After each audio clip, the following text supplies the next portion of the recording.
Welcome to the Contractor Success Forum. In this episode, we are talking about overbilling, which is a great thing for cash flow if you've been acting as a bank for your customer. But there are potential drawbacks, and we will kick around the pros and cons today. So if that's of interest, stick around. Let's get into it. If you're new here, I'm Wade Carpenter with Carpenter Company CPAs. Here with me is my co-host, Stephen Brown with McDaniel Whitley Bonding and Insurance. Stephen, what is overbilling and what are we talking about today? Well, overbilling is a very interesting thing to bond underwriters. And I'm in the surety business, Wade. Overbilling brings up so many different questions when it's being reviewed. I mean, on the one hand, if you can be overbilled and get paid early and get ahead of the game when you know that the payments are notoriously slow, that's a good thing. But if you overbill and you get a bunch of cash in and use that to pay for other projects that aren't performing as well, the term we use is robbing Peter to pay Paul.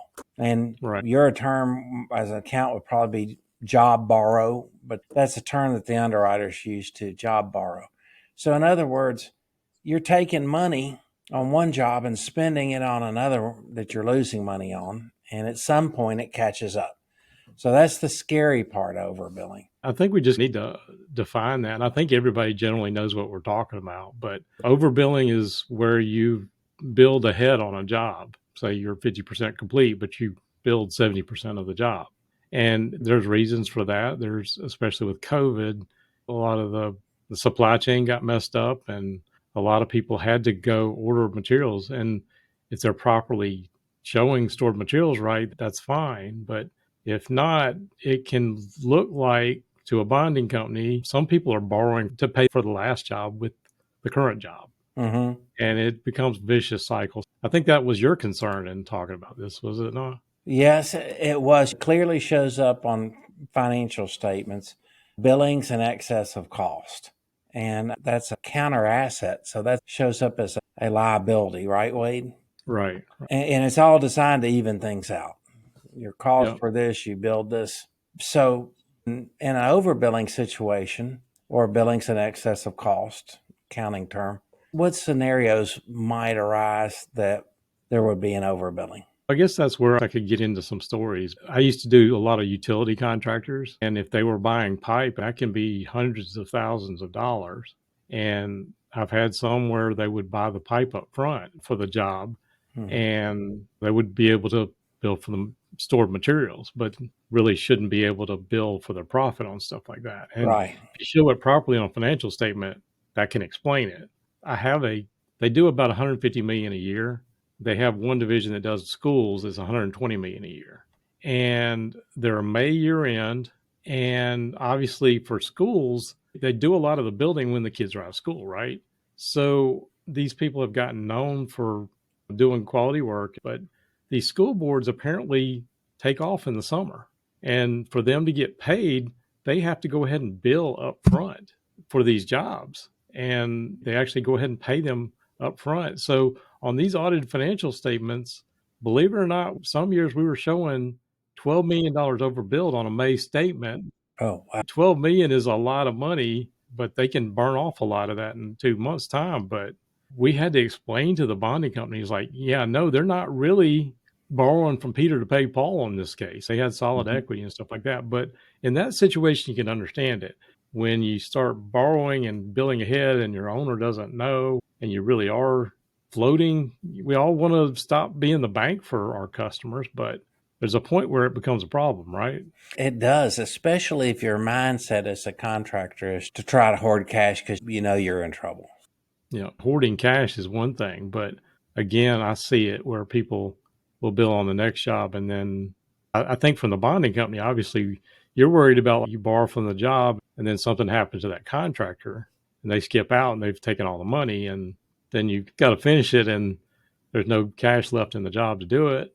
Right. And I'm not saying that front loading a job isn't a good business practice, but that's usually in a situation where you have upfront costs where you make your main profit. For example, you're a general contractor and you're building a building and you can do all the dirt and concrete, for example. Right. So that's getting in early and getting things done, getting the foundation done. You can do it with your own forces and you can front load the cost of that. Other situations as a subcontractor, A demolition contractor on a project as a sub would be paid first, and maybe interior finish contractor would be paid last in the project. So you have to always think about whether the money's going to be there to pay you as you Right. bill as well. So overbilling is not bad, and overbilling is not good. What is it? There is a point where it can be too much. And I know we were just talking about a situation you had where you were kicking around with the underwriter. And I know I've got some measures that I looked at. From a underwriter standpoint, I know you used to do underwriting for bonds as well. Mhm. How do you look at it? They generally, if their contractor is doing it and they traditionally hold profit on their jobs, then they're for it. They're like, if you can do it, why not? Why Absolutely. not take someone else's money and make interest on it? Right. That's their thought. But if that contractor has a tradition of profit fades, which means Yeah. the profit that they originally estimated on the job versus where it is now, and they see a lot of overbillings, they get concerned. Right. When I look at a contractor, one of the measures we have is look at overbilling as a percentage of revenue. Are Mhm. there other tests and things like that you look at or your underwriters look at that saying is this I think that's a key performance indicator for that's a good one. Your overbillings to your equity can tell you a lot. So let's just take a ratio number of overbillings to equity that might be a concern to you or to a bonding company. It would be in a situation where you have a higher number. So the closer to one, if it was over one, it would be terrifying, right? Oh, of course, yeah, if Okay. it's more than usually 20-30%, then people start getting nervous. Oh, yeah. Um, So a 3/10 ratio, so to speak, right? Yeah, something like that. But Okay. as far as the way I would look at it, if you can explain it, and exactly the same thing you said in that situation, the contractor that I was talking about that got $12 million overbilled, they actually tried to be conservative on their jobs because they were also on percentage of completion for tax purposes. So obviously they tried to go the other way. And the bonding company loved it because, number one, we're being conservative. They knew exactly why they were getting overbilled. Otherwise, as a percentage, they still had some equity there, but it was a scary thing. It was like, hey, we're $12 million cash up front, which is Mhm. great, but they've got a lot of stuff out there that they got to complete to finish that out. I can just tell you, especially during COVID, it was absolutely crazy how much we were insuring as an insurance agent stored properties for Right. contractors. Amazing amounts of stored property. So everybody was freaking out over the delivery of their materials and snatching them up. Pipe salesmen, other folks were trying to take care of their best customers during this short term nightmare.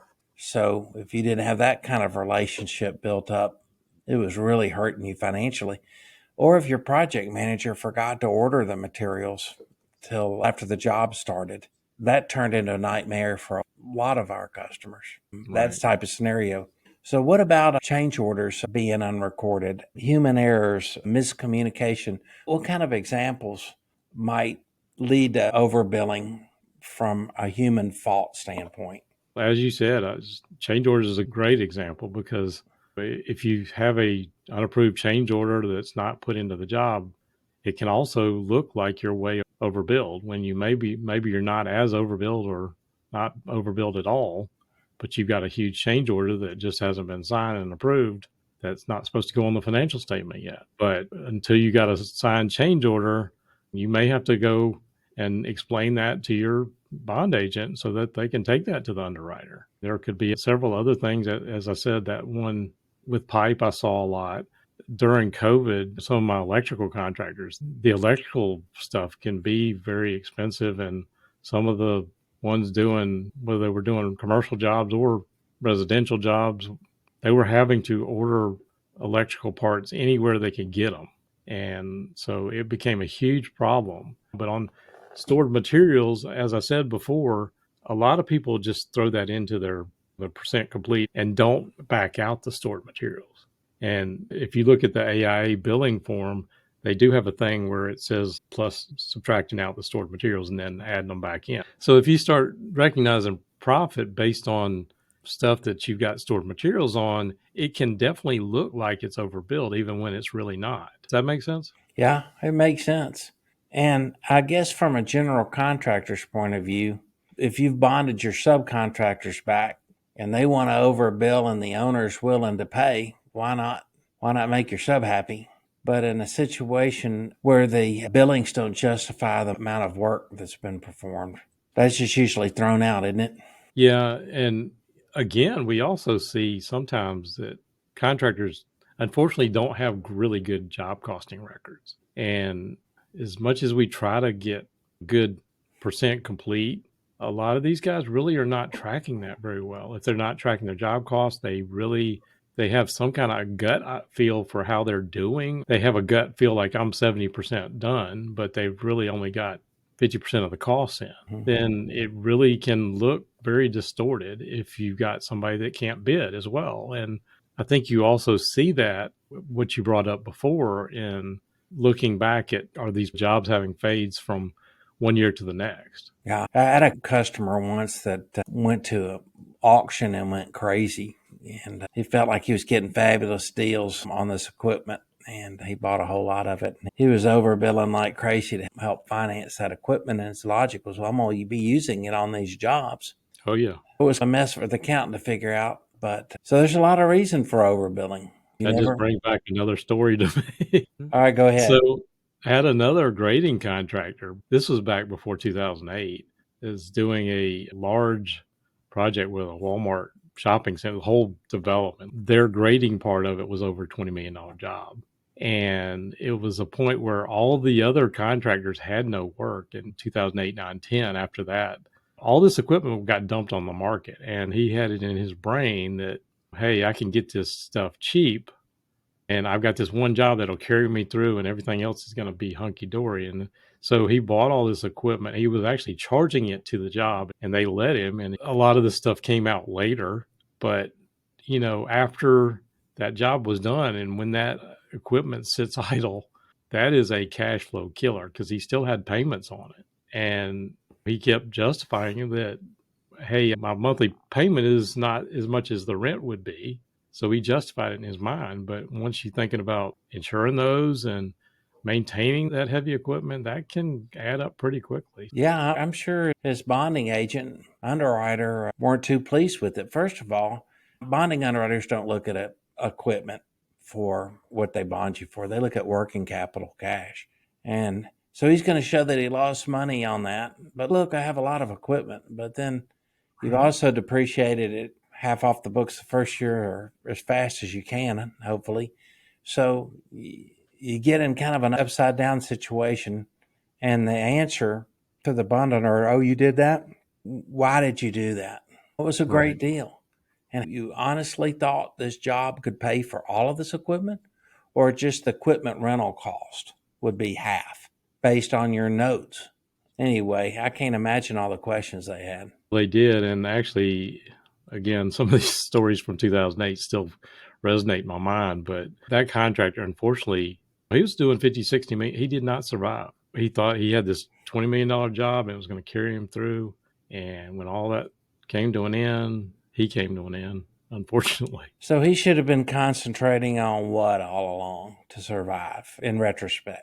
I think that may lead into the next episode we're going to do on pricing properly and knowing your job cost and overhead, because that's a constant problem with contractors. And even if they are doing some kind of job costing, they never understand what their overhead is. Mm-hmm. They never seem to get that number to their estimator, whoever's estimating the job, or they're trying to get the job and they cut the price or whatever, but they don't understand the factors that go into bidding a job. I see it all the time. And there is a happy medium between, we got to get some work to survive, but if you're going to put yourself in bankruptcy because you're underbidding it, I've got some stories there. I don't want to launch into that Let's now, but go. Let's roll on into our next podcast. I think we've touched the pros and cons of overbilling adequately. Have we missed anything, Wade? no, not that I can think of. Kind of summarizing, overbilling good, overbilling bad. What's the answer? The answer is overbilling is good when you know what you're doing and you're strategic about it. Overbilling is bad when you're looking at it as an option to solve other problems that you have. How's that, Wade? That sounds great. That's Okay. a great summary of it. All right. Okay. Thank you all for listening to the Contractor Success Forum. If you're listening on a podcast somewhere, check out the show notes at contractorsuccessforum.com or the Carpenter CPA's YouTube channel. Consider subscribing to this channel. Follow us each week, and we will look forward to seeing you on the next show.